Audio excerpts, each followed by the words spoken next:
Hello friends, இன்றைக்கி நம்ம அந்த வீடியோவில் கொஞ்சம் டிஃப்ரெண்ட்டான ஒரு சூப் ரெசிபி தாங்க எப்படி செய்யுதுன்னு பார்க்க போகிறோம். அதாவது முருங்கைக்காய் சூப் தான் எப்படி செய்யுதுன்னு பார்க்கலாம்.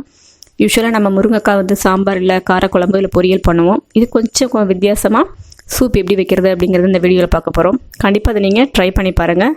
இந்த டேஸ்ட் ரொம்பவே உங்களுக்கு பிடிச்சிருக்கும். சரி வாங்க ஃப்ரெண்ட்ஸ், முருங்கைக்காய் சூப் எப்படி செய்கிறதுன்னு பார்க்கலாம்.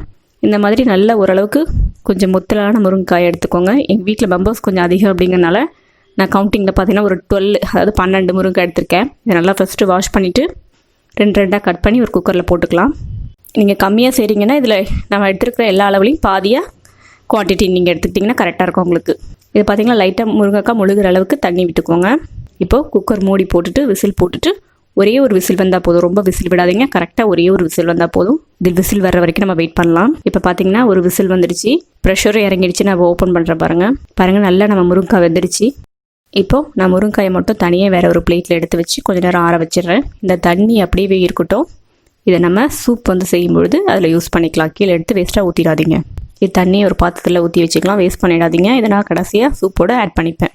இப்போ முருங்கை ஆறட்டும். அதுக்குள்ளே நம்ம பருப்பு கொஞ்சம் வேக வைக்கணும். இதில் பார்த்திங்கன்னா 75 கிராம் அளவுக்கு பாசிப்பருப்பு, அதோட வெங்காயம் பார்த்திங்கன்னா ஒரு 15 சின்ன வெங்காயம் பொடியாக கட் பண்ணி சேர்த்துருக்கேன். பெரிய வெங்காயம் இருந்தாலும் நீங்கள் அதையும் ஒரு பெரிய சைஸ் வெங்காயத்தை பொடியாக கட் பண்ணி சேர்த்துக்கோங்க. தக்காளி பார்த்திங்கன்னா 2 பழுத்த தக்காளி, பூண்டு ஒரு 10 பல் அளவுக்கு பூண்டு. இதோட பார்த்திங்கன்னா ஒரு சின்ன ஒரு மெலிசான ஒரு துணியில் 1 டீஸ்பூன் அளவுக்கு மிளகு, 1 டீஸ்பூன் அளவுக்கு ஜீரகத்தை முடிச்சு போட்டு கட்டி அதில் போட்டுடலாம். டைரெக்டாக போடாமல் துணியில் போட்டு செய்யும்போது அதனுடைய எசன்ஸ் எல்லாம் அதில் இறங்கிடும். நம்ம அப்படியே டைரெக்டாக சேர்க்கும்போது அந்த டேஸ்ட் கொஞ்சம் அதிகமாக இருந்தால் சூப் அந்தளவு நல்லா இருக்காது. அதுக்காக தான் நான் துணியில் கட்டி போடுறேன். இது வந்ததுக்கப்புறமா நம்ம தனியாக எடுத்து வச்சிடலாம். நல்லா டைட்டாக போட்டுக்கோங்க. இதில் கொஞ்சமாக பருப்பு வேகிற அளவுக்கு தண்ணி விட்டுக்கோங்க. விட்டுட்டு இதையும் 2 அல்லது 1 விசில் விட்டால் போதும். மூடி போட்டு விசில் போட்டுருங்க. 2 விசில் வரட்டும். இப்போ பார்த்திங்கன்னா முருங்கைக்காய் அதுக்குள்ளே ஆறிடுச்சு. இந்த மாதிரி உடச்சிக்கோங்க. உடச்சிட்டு ஒரு ஸ்பூன் வச்சுட்டு அதில் உள்ள அந்த சதப்பத்தாக இருக்கிற பகுதியெல்லாம் நம்ம தனியாக எடுத்துடலாம். நீங்கள் ஸ்பூன் வச்சு செய்யும்போது உங்களுக்கு ஈஸியாக வந்துடும். இதே மாதிரி தோல் தனியாக நம்ம அந்த சதப்பகுதி தனியாக எடுத்து வச்சிடலாம். இப்போ வேக வச்ச முருங்கைக்காயில் எல்லாத்தையுமே நம்ம சதப்பகுதி தனியாகவும் தோல் தனியாக எடுத்து வச்சாச்சு. இது அப்படியே இருக்கட்டும். இப்போ அதுக்குள்ளே நம்ம பாசிப்பருப்பு வெந்துடுச்சு. இப்போது நம்ம அந்த துணியில் கட்டி போட்டு அந்த மிளகு சீரகத்தை நம்ம அதுலேருந்து எடுத்துடலாம். சூடாக இருக்கும். இந்த மாதிரி ஒரு ஸ்பூன் வச்சு எடுத்துருங்க. இதுவும் கொஞ்சம் நேரம் நல்லா ஆறட்டும். ஏன்னா நம்ம மிக்சியில் அரைக்க போகிறோம். சூடாக போட்டோம் அப்படின்னா மிக்சி மேலே ஓப்பன் ஆகிடும். நல்லா ஆற வச்சுக்கோங்க. நம்ம கம்மியான அளவு செய்கிறோம் அப்படின்னா பருப்பு அந்த எடுத்து வச்சு அந்த முருங்கைக்காயோட சதப்பகுதி 2 சேர்த்து அரைக்கலாம். இது குவான்டிட்டி கொஞ்சம் அதிகமாக இருக்கிறதுனால நான் தனித்தனியாக அரைச்சிக்கிறேன். ஃபஸ்ட்டு பருப்பு வெங்காயம் தக்காளி எல்லாம் சேர்த்து ஒரு தடவையும் இன்னொரு தடவை வந்துட்டு நம்ம எடுத்து வச்ச அந்த முருங்கைக்காய் சதப்பகுதியை போட்டு அரைச்சிக்கலாம். இப்போ அரைச்சதை நான் அதே குக்கர்லேயே நான் ஃபில்ட்ரு பண்ணிக்கிறேன். சின்ன சின்ன தப்பி மாதிரி இருந்துச்சுன்னா குடிக்கும்போது கொஞ்சம் டிஸ்டர்பாக இருக்கிற மாதிரி இருக்கும். அதனால் இந்த மாதிரி சின்ன சின்ன ஓட்டை உள்ள இந்த ஃபில்டரை வச்சுட்டு நீங்கள் கொஞ்சம் தண்ணி கூட விட்டுட்டு நல்லா ஃபில்ட்ரு பண்ணிக்கோங்க. ஒரு குழி கரண்டி இருந்ததுன்னா அதை வச்சுட்டு தீத்தி விட்டீங்க அப்படின்னா உங்களுக்கு எல்லாமே கீழே இறங்கிடும். மேலே அந்த சக்கை மட்டும் மேலே இருக்கும். இப்போ நம்ம பருப்பு நல்லா ஃபில்ட்ரு பண்ணிட்டோம். அடுத்தது பார்த்திங்கன்னா முருங்கைக்காய் சதப்பகுதி எடுத்து வச்சோம் இல்லையா, அதையும் மிக்சியில் போட்டுட்டு நல்லா ஃபைன் பேஸ்ட்டாக அரைச்சிக்கோங்க. இது எப்படி ஃபில்ட்ரு பண்ணால் உங்களுக்கு ஃபில்ட்ரு பண்ண கஷ்டமாக இருக்கும். அதனால் நம்ம வேக வச்சுருந்தோம் அந்த முருங்கைக்காய் தண்ணி இருந்து இல்லையா, அதை இதில் கொஞ்சம் ஆட் பண்ணிக்கோங்க.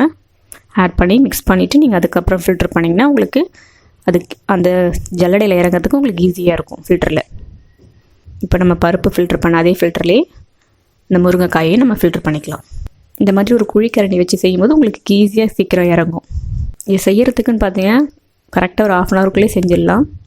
ரொம்ப டேஸ்ட்டு பார்த்திங்கன்னா கொஞ்சம் டிஃப்ரெண்ட்டான டேஸ்ட்டாகவும் இருக்கும். அதே சமயத்தில் நம்ம முருங்கைக்காயில் இருக்கிற சத்து எல்லாமே நமக்கு நல்லா கிடைக்கும். இப்போ முருங்கைக்காய் அந்த அரைச்சதையும் நல்லா ஃபில்ட்ரு பண்ணிட்டோம். சக்கை எடுத்து வெளியில் போட்டுடலாம். இப்போ 2 சேர்த்து நல்லா மிக்ஸ் பண்ணிக்கோங்க. இப்போ பார்த்தீங்கன்னா கொஞ்சம் திக்காக இருக்கிற மாதிரி இருக்குது.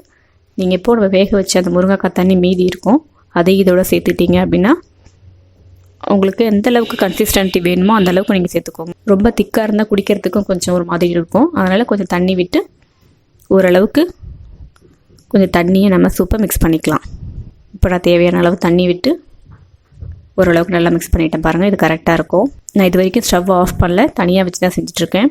கடைசியாக நம்ம இதுக்கு தேவையான உப்பு சேர்த்துடலாம். உப்பு சேர்த்துட்டு நல்லா மிக்ஸ் பண்ணி விடுங்க. இப்போது ஸ்டவ் ஆன் பண்ணி நம்ம சூடு பண்ணிக்கிட்டால் போதும். இதில் கொதிக்க வைக்கக்கூடாது. சூப் வந்துட்டு நீங்கள் ரெடி பண்ணினதுக்கப்புறமா கொதிக்கக்கூடாது. கரெக்டாக அந்த கொதி வர்ற அந்த ஸ்டேஜில் நீங்கள் ஸ்டவ் ஆஃப் பண்ணிக்கோங்க.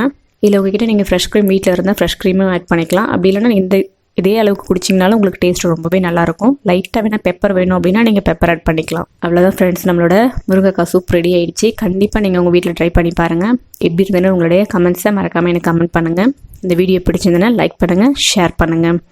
ஹாய்னோ சேனலில் இது வரைக்கும் சப்ஸ்கிரைப் பண்ணல அப்படின்னா சப்ஸ்கிரைப் பண்ணிக்கோங்க. மறக்காமல் பக்கத்தில் இருக்கிற பெல் பட்டனையும் ப்ரெஸ் பண்ணிக்கோங்க. இன்னொரு சூப்பரான ஒரு இன்ட்ரெஸ்டிங்கான ஒரு ரெசிபியோடு உங்களை நான் மீட் பண்ணுறேன். Thank you friends.